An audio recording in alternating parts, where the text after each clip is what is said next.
লালমনিরহাটে উজানের পাহাড়ি ঢল আর কয়েকদিনের টানা বর্ষণে আবারও বেড়েছে তিস্তার পানি। দ্বিতীয় দফায় দেখা দিয়েছে ভয়াবহ বন্যা। অনাহারে অর্ধাহারে দিন পার করছেন পানিবন্দী তীরবর্তী অঞ্চলের মানুষ।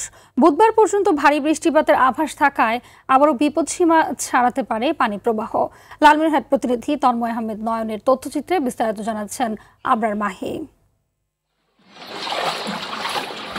গেল রবিবার সন্ধ্যার পর থেকে তিস্তা নদীর পানি বিপদসীমার উপর দিয়ে প্রবাহিত হয়। ডালিয়া ব্যারেজের ৪৪টি জলকপাট খুলে দিয়ে তা নিয়ন্ত্রণে আনে পানি উন্নয়ন বোর্ড। সোমবার সারাদিন পানি থাকে বিপদসীমার নিচে।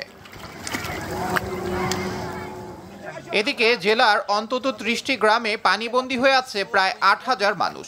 বন্যা কবলিত এলাকায় দেখা দিয়েছে খাদ্য ও বিশুদ্ধ পানির সংকট। আমাদের তো সবকিছুই সমস্যা, রাস্তাঘাট, ব্রিজ, কালভার্ট, এগুলো সমস্যা, খাদ্যের সমস্যা। বাড়িঘর তলে আছে, চুলে টুলে ভাবিয়েছে, কোনো করি খাবার মতন বুদ্ধি নেই। রান্না বান্না এখনো করতে পারি নাই, চুলে তলে যাচ্ছে নেই বাবা রে। আমার তো যে মাঠে কাজ করি খাই, এখন তো বন্যা আসছে, এখন কি করে খাবো? আমার বাড়িঘর সবগুলো তলে গেছে, কিছু খাবার নাই। আবহাওয়ার পূর্বাভাস অনুযায়ী বুধবার পর্যন্ত ভারী বৃষ্টিপাত অব্যাহত থাকলে পরিস্থিতি আরো ভয়াবহ হওয়ার আশঙ্কা এ কর্মকর্তার। বন্যা পূর্বাভাস এবং সদরঘাট তথ্য মতে আগামী ৪৮ ঘন্টার দেশে এবং উজানে ভারী বৃষ্টিপাতের সম্ভাবনা থাকায় তিস্তা নদীর পানি বিপদ সীমার কাছাকাছি বা উপর দিয়ে প্রবাহিত হতে পারে। এর ফলে যেসব ঝুঁকিপূর্ণ স্থান রয়েছে আমরা সার্বক্ষণিক মনিটরিং এ রেখেছি।